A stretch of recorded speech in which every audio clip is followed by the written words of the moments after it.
মেরে মোহতারাম দোস্ত হুজুর, আজকে যে অবস্থা চলতেছে আমাদের উপরে, ওলামায়ে কেরাম বলেন যদি একজন সাহাবী জিন্দা হইতেন মনে হয় উনি দুনিয়াতে বাঁচতে পারতেন না। নিজামুদ্দিন এক জামাতের কারগুজারে আমরা শুনছি মাস্তুরা সহ জামাত বিদেশ যাওয়ার জন্য ওনারা আসতেছে, গাড়িতে ওনারা চলতেছে, চালক ভাইয়ের সাথে যে ভাই বসছে কথাবার্তা বলতেছে। তো চালক ভাই এক পর্যায়ে জিজ্ঞাসা করছে, ভাই আপনাদের বাড়ি কোন জায়গায়? যখন জিজ্ঞাসা করছে আপনাদের বাড়ি কোন জায়গায়, এখন নীরব হয়ে গেছে। চালক ভাই একটু মস্কারি করে মজা করে বলছে, মিয়া বাড়ির কথা বললে কি আপনাদের বাড়িতে থাকার জন্য চলে যাব, খাবার জন্য? কত কথা বললেন, এখন নীরব হয়ে গেলেন। এই কথা যখন বলছে তো পিছনে যে মাস্তুরাতরা ছিল কান্দা শুরু করছে। মাস্তুরাতের কান্নার আওয়াজ শুনে চালক ভাই একটু ঘাবড়ে গেছে। وَإِذَا تَرَكَتِ الْأَمْرَ بِالْمَعْرُوفِ وَالنَّهْيَ عَنِ الْمُنكَرِ حُرِمَتْ بَرَكَةَ الْوَحْيِ وَإِذَا تَسَابَّتْ أُمَّتِي سَقَطَتْ مِنْ عَيْنِ اللَّهِ وعن معاوية رضي الله تعالى عنه أنه قال قال رسول الله صلى الله عليه وسلم من يرد الله به خيرا يفقهه في الدين أو كما قال رسول الله صلى الله عليه وسلم। मेरे मुहतरम दोस्तों बुजुर्गों, नबीजी सल्लल्लाहु अलैहि वसल्लम इरशाद करेन, আল্লাহ যে বান্দার ভালাই চান তাকে দ্বীনের বুঝ দান করেন। আল্লাহ যে বান্দাকে পছন্দ করেন, মহব্বত করেন, প্যার করেন, তাকে দ্বীনের বুঝ দান করেন। দ্বীনের বুঝ আল্লাহর পক্ষ থেকে অনেক বড় এক নিয়ামত, আর এই বড় নিয়ামত, দামি নিয়ামত আল্লাহ তাকেই দান করেন যাকে আল্লাহ পছন্দ করেন, যাকে আল্লাহ মহব্বত করেন, প্যার করেন, তাকেই বুঝ দান করেন। আমাদের হযরত বলেন, দোস্ত এক হে দীনদার আর এক হে মালদার, দুইটা জিনিস, এক হইল দীনদার আর এক হইল মালদার। এক হইল দ্বীনের আগ্রহ আর হলো মালের আগ্রহ। দাওয়াতের এই মুবারক মেহনতের দ্বারা উদ্দেশ্য হলো যেন আমাদের অন্তরের মধ্যে, দিলের মধ্যে দ্বীনের আগ্রহ পয়দা হয়, মালের আগ্রহ খতম হয়, দিলের মধ্যে যেন মালের জায়গা না থাকে।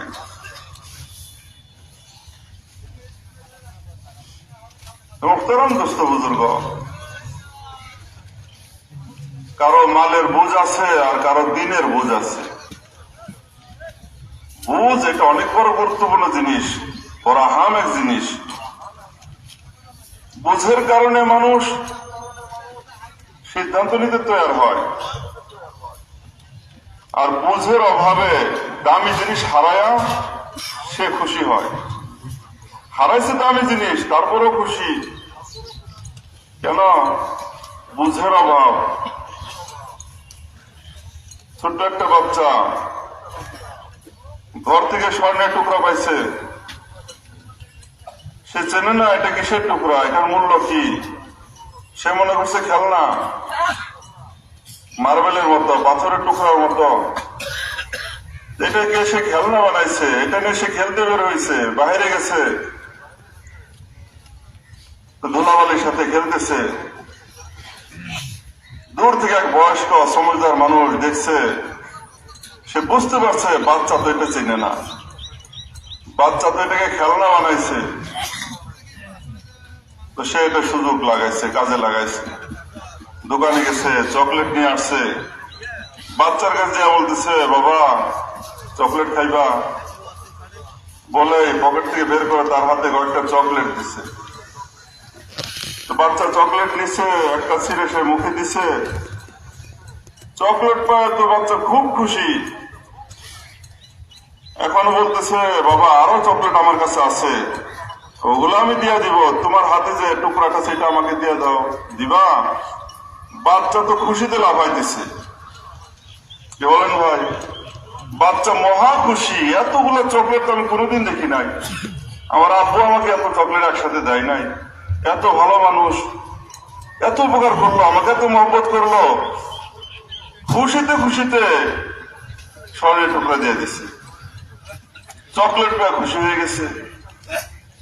এইদিকে ঘরে যখন বাপ গেছে, যখন তার কাছে খবর পড়ছে স্বর্ণের টুকরা নিয়ে এত সে খেলতে বের হয়েছে, দৌড়ে ছেলে কাছে আসছে, দেখে ছেলে চকলেট খাইতেছে, খুব খুশি।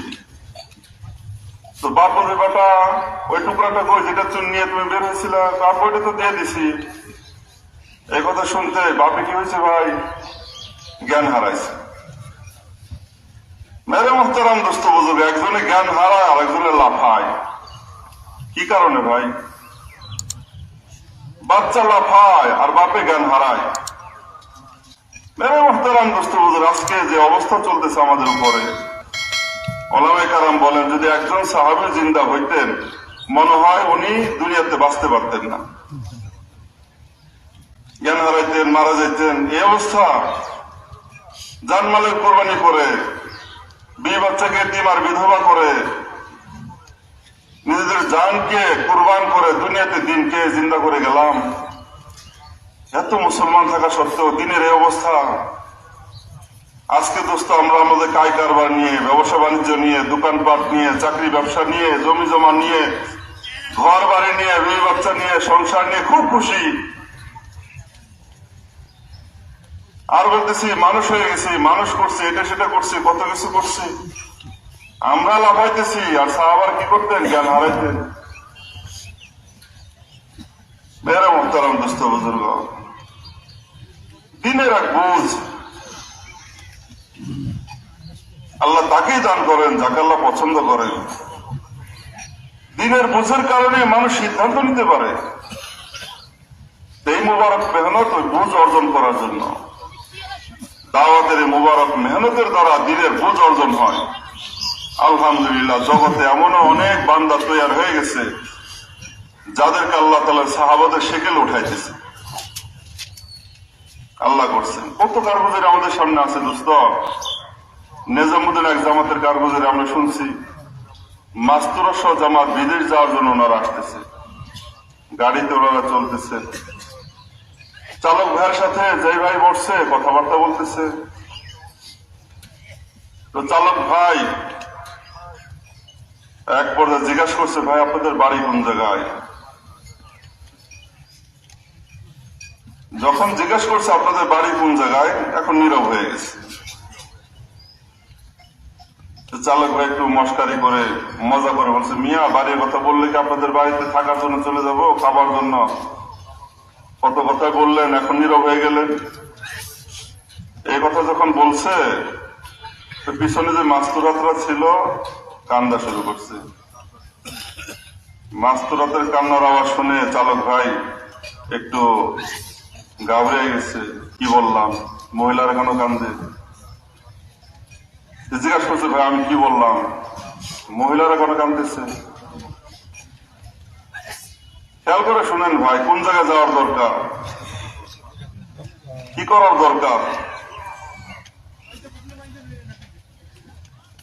তো ভাই বলতেছে, দেখেন কত কথাই তো আপনার সাথে বলা বলি করলাম, যখন আপনি আমার বাড়ির কথা জিজ্ঞাসা করলেন আমি নীরব হয়ে গেলাম, আপনি একটু মজা করে কিছু কথা বললেন, এই কথাগুলো মাস্তুরাতে দিলে চোট লাগছে। আর তার কারণ হইল দোস্ত, বিদেশে যাইতে হবে, মিয়া বিবি আমরা দুইজনে তৈয়ার, কিন্তু খরচা আমাদের কাছে নাই। খরচা আমাদের কাছে নাই, পয়সা নাই আমাদের কাছে, কিন্তু যাইতে হবে। দুইজনে পরামর্শ করতে, ফিকির করতে কিভাবে যাইতে পারি। তো আমার বিবি আমাকে বললো, আসেন আমাদের যতটুকু আছে ভিটা বাড়ি আছে এটা বিক্রি করি, ভিটা বাড়িটা বিক্রি করি। আমার বিবি আমাকে পরামর্শ দিচ্ছে, আমিও পরামর্শটা কবুল করছি।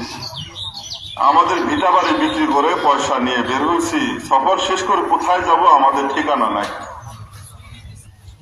সফর শেষ করে কোথায় যাব ঠিকানা নাই। তো মাস্টারদের দিল নরম, আপনি বলছেন বাড়িতে খানা খেতে চলে যাবো না, কিন্তু বাড়ি তো নেই, কিসের খানা খেতে যাবেন আপনি? আমাদের তো ঠিকানাই নাই। মোহতারাম দোস্ত বুজুর্গ, কোন বুঝুর উপরে সিদ্ধান্ত নিতে পারল এই মহিলা? এরকম কারগুজার কি একটা দুটো হবে ভাই এই মেহনতের মধ্যে? একটা দুটো কারগুজারি, হাজার হাজার এরকম কারগুজারি আছে। বেশিরভাগ কারগুজারি তো আমরা জানি না।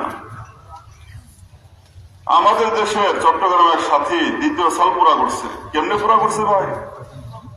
আমরা তো অনেকে মনে করি যে অনেকে টাকা দেয়, হাদিয়া যায়, এগুলোতে সফর করে। এই দুই চারটা ঘটনা আমরা জানি, কিন্তু কতজনে কিভাবে যাইতেছে?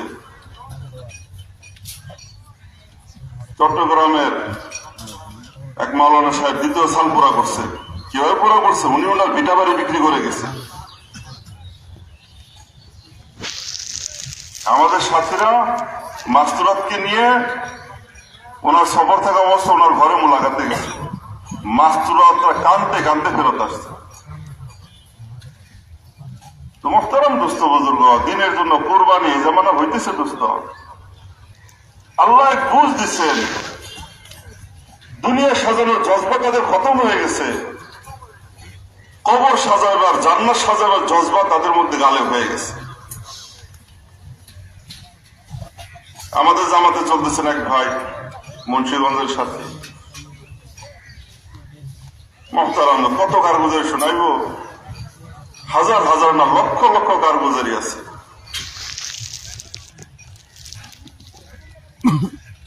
তো সাথী সফরে গেছে, প্রতিবেশী মহিলার আসছে। তো বাড়ি অনেকে বলতেছে আপনাদের ঘরটা জীর্ণচূর্ণ, একদিকে কাজ হয়ে গেছে, না যেন কখন ভেঙে যায়। তো ঘরটাকে আপনারা ঠিক করবেন না? আপনার স্বামী কোথায় গেছে? আপনার স্বামী নাই।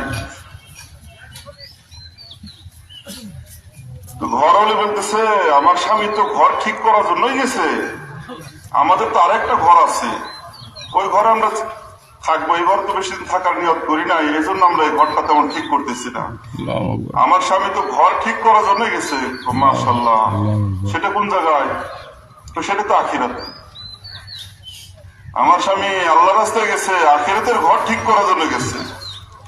আখিরাতের ঘর আমরা চিরদিন থাকবো, এই ঘর তো বেশি দিন থাকবো না, এটা ঠিক করা তো ফিকির আমাদের নাই। মোহতারাম দোস্ত বুজুর্গ, আল্লাহ যে বান্দা বান্দির ভালাই চান তাকে দিনের বুঝ দান করে। দিনের বুঝ আল্লাহর পক্ষ থেকে অনেক বড় নিয়ামত, অনেক দামি নিয়ামত। যে নিয়ামতের ওসিলায় বান্দা সিদ্ধান্ত নিতে পারে। মোহতারাম দোস্ত বুজুর্গ, দিনের বুঝ কি জিনিস?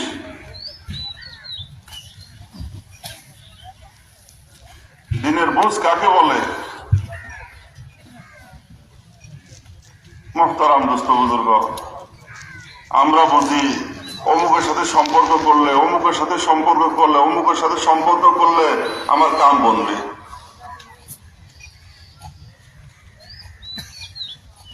একটা বুঝ হইল মাখলুকের সাথে সম্পর্ক ঠিক করলে কাম বনবে। আরেকটা বুঝ হইল খালেকের সাথে সম্পর্ক করলে কাম বনবে।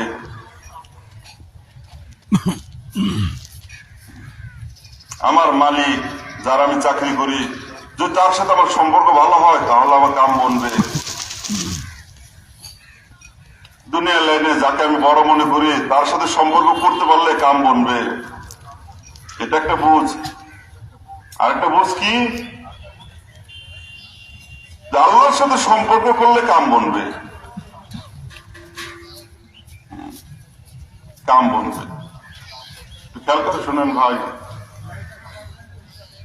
নবীজি সাল্লাল্লাহু আলাইহি সাল্লাম মক্কা থেকে হিজরত করে মদিনাতে যাওয়ার পরে সর্বপ্রথম যে খুতবা মদিনাওয়ালাদেরকে উদ্দেশ্য করে দিছিলেন,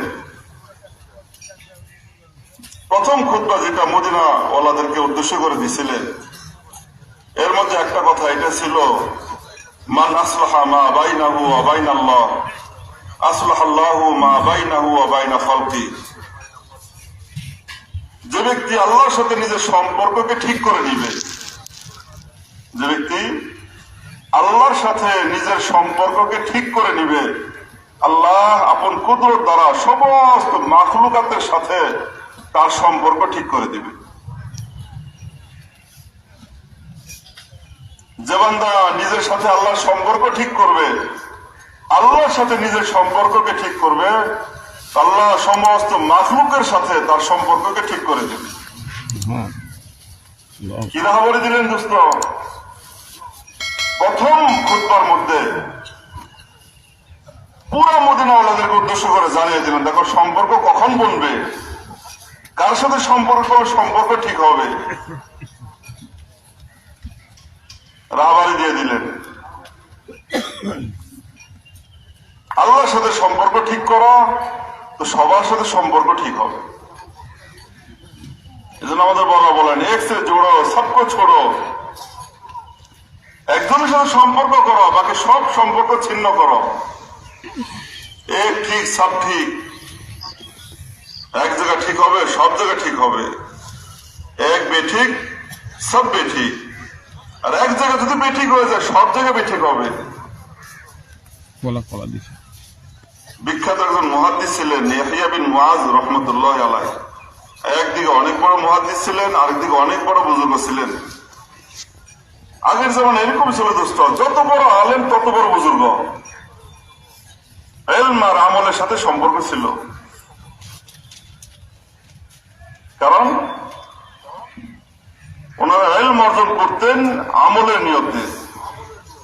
আমাদের হাদিস বলেন, ইলম কা মৌজু ইলম নেহি, ইলম কা মৌজু ইলম নেহি। শুধু জানার জন্য ইলম অর্জন করা উদ্দেশ্য না, শুধু জানার জন্য ইলম অর্জন করা উদ্দেশ্য না, বলকি ইলম কা মৌজু হে আমল, ইলমের উদ্দেশ্য হল আমল। 32 বছর, তো এই 32 বছরে তুমি আমার থেকে কি শিখলা? ওস্তাদ মাত্র 8টা মাসলা শিখছি। কয়টা মাসলা শিখছেন? 8টা মাসলা শিখছি। সর্বনাশ, আমার তো সবকিছু ধ্বংস হয়ে গেল। মাত্র 8টা যদি শিখছ এতদিনে, 32 বছর কয়টা মাসলা শিখছে? 8টা মাসলা শিখছে। আচ্ছা বলো দিকে মাসলা গুলা কি? একটা একটা বলা শুরু করলেন। 8টা মাসলার কথা যখন বলা শেষ হইল, বলতেছেন কসম খুদার, আমি তাওরাত পড়ছি, জাবুর পড়ছি, ইনজিল পড়ছি, কোরআন পুরাটা পড়ছি। সমস্ত আসমানি কিতাবের মধ্যে 8টা জিনিস আছে। এই 8টা জিনিস সব কিতাবের মধ্যে 8টা জিনিসকে মিলানো হয়েছে। এর মধ্যে একটা ছিল, উনি বলছেন আমি দেখছি যে মানুষের মধ্যে একটা প্রবণতা আছে, মানুষের মধ্যে একটা খাস আছে যে কেউ কারোর সাথে দোস্তি করে। মানুষের মধ্যে কি আছে? দোস্তি করে। একজনের সাথে আরেকজনে কি করে ভাই? দোস্তি করে, যেন বিপদে কাজে আসে। দোস্তি কেন করে ভাই? বিপদে কাজে আসে। বলেন ভাই দুনিয়ার দোস্তি? তুমি বললেন আমি দেখলাম মানুষ যে যার সাথে দোস্তি করুক এটা টিকে না বেশি দিন। হয় তার হায়াতে দোস্তি খতম হয়ে যায়, না হল মৌতের পর। অবশ্যই খতম হয়, মৌতের পরে দোস্তি টিকে না। অনেক সময় দুনিয়াতে হায়াতে থাকা অবস্থা টিকে না। দুই দোস্ত সফরে বের হয়েছে, জঙ্গল দিয়ে যাইতেছে, হঠাৎ করে দেখে একটা ভাল্লুক আসতেছে। কে আসতেছে ভাই? ভাল্লুক। তো ভাল্লুক দেখে এক দোস্ত দৌড় দিয়া গাছে উঠছে। গ্রামের দোস্ত গাছে উঠা তার অভ্যাস আছে, সে তো গাছে উঠে গেছে। এখন শহরের দোস্ত সে তো জিন্দিগিতে গাছে উঠে নাই, গাছে উঠা সে জানেও না, কি করবে, বিপদে পড়ছে। হঠাৎ করে তার খেয়াল আসছে ভাল্লুক তো মরা মানুষ খায় না, সুন্দর করে শুয়ে পড়ছে, শ্বাস বন্ধ করে দিচ্ছে। ভাল্লুক আসছে, সে কি করতেছে? নাকে নাক লাগিয়ে দেখতেছে মরা না জিন্দা। দেখে শ্বাস তো বের হয় না, টানেও না, তো মুর্দা মনে করে ফেলে গেছে। ভাল্লুক যখন চলে গেছে তো ওই দোস্ত গাছ থেকে নেমে দোস্তের কাছে আসছে, বলছে দোস্ত ভাল্লুক তোমার কানে কানে কি বললো, ভাল্লুক তোমার কানে কানে কি বললো? তো দোস্ত বলতেছে, দোস্ত ভাল্লুক এই কথাটা বললো, যেই দোস্ত বিপদে কাজে আসে না ওই দোস্তের সাথে দোস্তি রাখো না। যেই দোস্ত বিপদে মুসিবতে কাজে আসে না ওই দোস্তের সাথে দোস্তি রাখো না, এই কথা বলে গেছে। কি বলেন ভাই? সুসময় অনেকে বন্ধু বটে হয়, অসময়ে হায় হায় কেউ কারো নয়। বিবিও কাছে থাকে না দোস্ত বিপদে, বাপটাও মূল্যায়ন করে না বিপদের সময়, তোর না দোস্তি কি মূল্যায়ন করবে বিপদে? পকেট গরম দোস্তের অভাব নাই, পকেট ঠান্ডা দোস্তের কোন সাক্ষাৎই নাই। এই হলো দুনিয়ার বাস্তবতা। তিনি বলেন আমি দেখছি মানুষের মধ্যে একটা সিবত আছে, মানুষ দোস্তি করে। এরপর আমি হিসাব লাগালাম, দেখলাম যে যার সাথে দোস্তি করে দোস্তি বেশি দিন টিকে না, বেশি দিন টিকে না, খতম হয়ে যায় ভাই। দুনিয়ার হায়াতে খতম না হয়, মতের কত খতম হয়। তো আমি সিদ্ধান্ত করলাম আমি দোস্তি করব, কিন্তু এমন জিনিসের সাথে দোস্তি করবো যেটা খতম না হয়। খোঁজ লাগালাম কোরআনের মধ্যে, খোঁজ লাগায় দেখলাম এইটা হলো সবচেয়ে বড় জিনিস হলো নেক আমল। নেক আমল এমন এক দোস্ত দুনিয়াতে কাজে আসে, মতের বড় কাজে আসে। সুতরাং নেক আমলকে আমি আমার দোস্ত বানাইলাম। মেরে মুখতারাম দোস্ত বুজুর্গ, টাকার মূল্যটা বুঝছি, নেকির মূল্য বুঝি নাই। 2 টাকার জন্য 5 টাকার জন্য 10 টাকার জন্য টিসিবির মাল, টিসিবি বলেন ভাই কেমন লাইন ধরে? তার যদি সময় থেকে লাইন ধরে দোস্ত, কেজিতে 10 টাকা কম বেশি টাকা একটু লাভ হয়, এই জন্য তাহার যদি সময় থেকে লাইন ধরে। আর প্রথম কাতারে নামাজ পড়া, বলেন ভাই তাকবীরের সাথে নামাজ পড়ার ফজিলত কত! দুনিয়াতে এমন কোন জায়গা নেই যেখানে কেউ কাকে আগে বাড়ায় দেয়। একটা জায়গা আপনার গবেষণা করে আমার জানায় যেখানে আগে বাড়ায় দেয়, শুধু একটা জায়গায় নামাজের কাতার, অন্যকে ঠেলে আগে দেয়। আপনি অন্য কোন জায়গায় দেখাতে পারবেন আগে দেয়? ডাক্তারি সিরিয়াল নিতে গেছে আগে দেবে, চলে লাগে যায় মিয়া, পরে সাথে যান। টিসিবির মাল দেখেন না কি হয়, আগে যান আপনি। একটা জায়গা সেখানে মানুষ আগে বাড়া যায় নামাজের কাতার। কি কারণ নয়? মালের গুরুত্ব আছে, নেকের গুরুত্ব নাই। মসজিদে আসছে আগে কিন্তু পিছনে কাতার বসে গেছে, ওদের সামনের কাতার খালি। ইমাম সাহেব ডাকতে ডাকতে ক্লান্ত হয়ে যায়, তারপর আসে না। নেকের গুরুত্ব দোস্ত চিন্তা করলেন, একটু নেক কাকে দিয়ে যায় যেন কাজে লাগে। নেক এমন জিনিস দোস্ত, নেক কারের দ্বারা ফায়দা পাই, নেক কারের ইন্তেকালের পরেও তার সন্তানটাও এই নেক কারের নেকির ফায়দা পায়। 2 জন জনের কত নবীকে আল্লাহ তাআলা কাজে লাগাই দিছে। কিসের কাজে? নেককার দুনিয়া থেকে বিদায় নিয়ে গেছে তার সন্তানদের মালের হেফাজতের জন্য। দেয়ালটা পড়ে যেতেছিল, খাজির আলাইহিস সালাম মুসা আলাইহিস সালাম চলেন আমরা দেয়ালটা ঠিক করে দেই, একটু টাক লাগিয়ে দিই যেন ভেঙে না যায়। কি কারণ? বলতে কানা আবুহুমা সালিহা, এই 2 এতিমের বাপ নেককার ছিল। বাপ তো দুনিয়া থেকে বিদায় নিয়ে গেছে, সন্তানের জন্য কিছু মাল রেখে গেছে, দেয়ালের নিচে রক্ষিত আছে। দেয়ালটা পড়ে গেলে প্রকাশ পেয়ে যায়, মানুষ নিয়ে নেবে, তারা কিছু করতে পারবে না। তো মালের হেফাজতের জন্য 2 জন নবীকে আল্লাহ লাগিয়ে গেছে। বাপ মারা গেছে, নেককার বাপ কবরে চলে গেছে, কিন্তু নেককার বাপের নেকের ফায়দা ছেলেরা এখনো পাইছে। মেরে মুহতারাম দোস্ত বুজুর্গ, রূপ পরিবর্তন করার মেহনত হলো এটা, নজর পরিবর্তন করার মেহনত হলো দাওয়াতের মেহনত। এক বুজুর্গ বলছিলেন, সন্তানকে মাল না দিয়ে সন্তানকে মালদার বানান।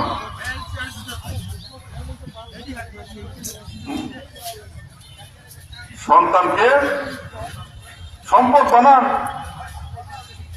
সন্তানের হাতে সম্পদ না দিয়ে সন্তানকে সম্পদ বানান। এই মেহনত করে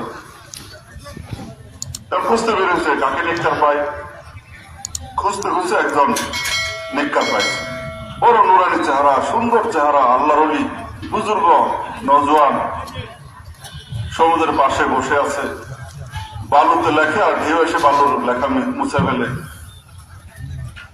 তার কাছে গেছে, গিয়ে বলছে, ভাতিজা আমার কাছে একটা সম্পদ আছে, এই সম্পদটা অর্জন করতে গিয়ে আমি আমার দুই দোস্তকে হারাইছি, আমার জীবনটাও শেষ করছি, আমার আর সময় নাই। তো আমি চিন্তা করছি ভালো একজন মানুষকে দিয়ে দিব, সে উপকার করবে, উপকারে লাগাবে, সেই জন্য তোমাকে আমি বাছাই করছি, তুমি এই জিনিসটা নিতে রাজি আছো?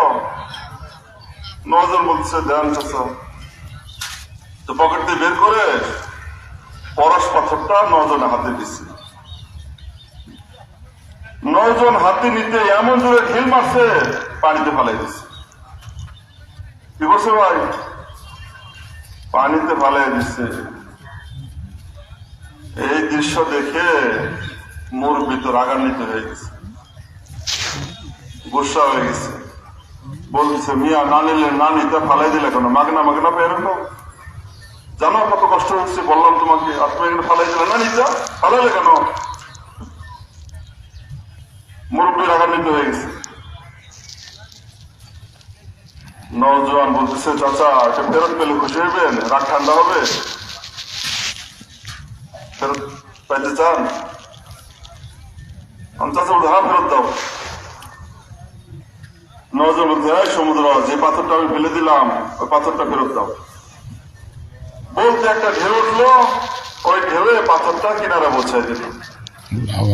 নওজোয়ান হাতে নিয়ে মুরব্বীর হাতে দিয়ে বলল আপনার পাথর আপনি নিয়ে যান। এখন তো মুরব্বী টাসকি খাইছে,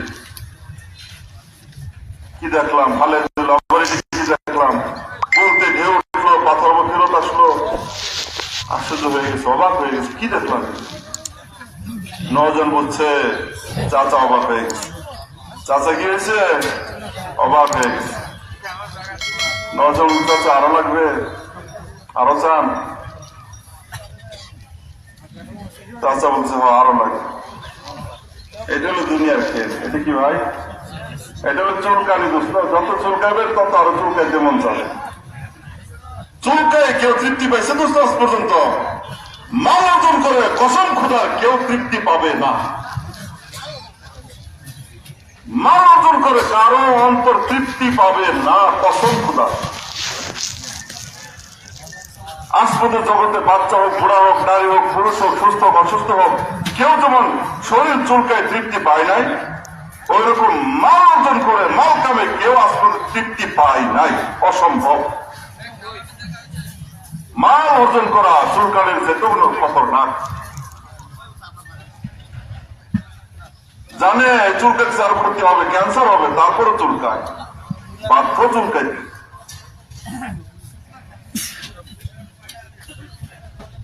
যারা একটাই দরকার না, আরো দরকার। নজর সমুদ্র আরো পাথর জমা করো, বলতে আরেকটা ঢেউ উঠলো, এত পাথর জমা হয়ে গেল, এক ঝাঁকা ভর্তি পরশ পাথর, চকচক চকচক, এক ঝাঁকা। চাচা তো চোখ বড় হয়ে গেছে, কি দেখছি। নজন বলছে ভেলকি লাগছে, কি লাগছে? লাখ ভেলকি লাখ। পুরা জুড়ে এটা ভেলকি বাজে দোস্ত, এছাড়া আর কিচ্ছু না। পুরাটা জুড়ে কি ভেলকিবাজি, ধোঁকাবাজি। এই ধোঁকাবাজি থেকে বাঁচার রাস্তা দুইটা। কয়টা রাস্তা ভাই? এক হলো কবর আর এক হলো সফর। এই ভেলকিবাজি লাগছিল ফেরাউনের, এই ধোঁকাবাজি ফেরাউনের লাগছিল, যে ধোঁকাবাজির কারণে সে বলছিল আনা রব্বুকুম আলা, আমি সবচেয়ে বড় খোদা, ছোট খোদা না, সবচেয়ে বড় খোদা। মহতারাম দোস্ত বোঝায় ভেলকি সবাই লাগে। তো মানুষ যখন মৌতের কাছাকাছি পৌঁছবে, কবরে পৌঁছবে, তখন তার ভেলকি ধোঁকা দূর হবে, কিন্তু লাভ হবে না। হবে লাভ? ফেরাউনের লাভ হয়েছিল? মৌতের কাছে বলছিল আমানতু আন্নাহু লা ইলাহা ইল্লাল্লাযী আমানাত বিহি বানু ইসরাঈল। সে তো লা ইলাহা ইল্লাল্লাহর উপর ঈমান আনছিল মৌতের আগে, কিন্তু আল্লাহকে বলছে আল আন, এখন কাম হবে না। কদ আসাইতা ক্বাবলু এর আগে নাফরমানি চরম শিকার ছিল আর এখন করতেছ, ইমান শিকার কবুল হবে না।